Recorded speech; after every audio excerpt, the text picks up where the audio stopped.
ქუთაისში მდებარე აფხაზეთის ნომერ მე-5 და ნომერ მე-6 საჯარო სკოლებს აფხაზეთის ავტონომიური რესპუბლიკის მთავრობის თავმჯდომარე ეწვია. გიორგი ჯინჭარაძე აფხაზეთის განათლებისა და კულტურის მინისტრთან ერთად სკოლების დირექტორებსა და პედაგოგებს შეხვდა.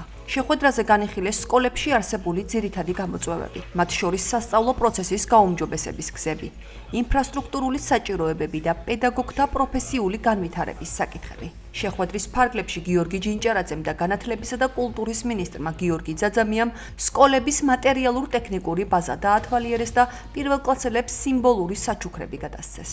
ქუთაისში აფხაზეთის საჯარო სკოლებში შევხვდი დირექტორებს და პედაგოგებს, სადაც წარუდგინე აფხაზეთის განათლების და კულტურის ახალი მინისტრი, ვისაუბრეთ მიმდინარე გამოწვევებზე, როგორც ინფრასტრუქტურულ ნაწილზე, ასევე სწავლა-სწავლებლის პროცესზე.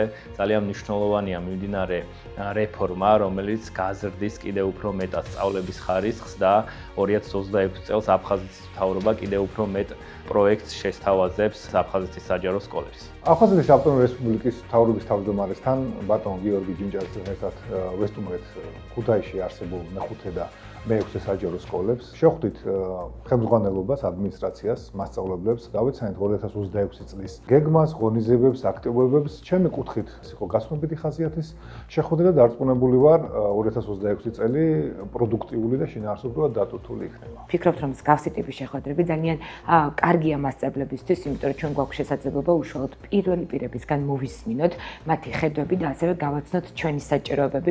აქვე უნდა აღინიშნოს, რომ სკოლას აქვს ძალიან ბევრი ინფრასტრუქტურული მიღწევა, თითქმის ყველა პრობლემა, რაც აქამდე იყო, მთავრობის თავმჯდომარის მხარდაჭერით აღმოფხვრილია.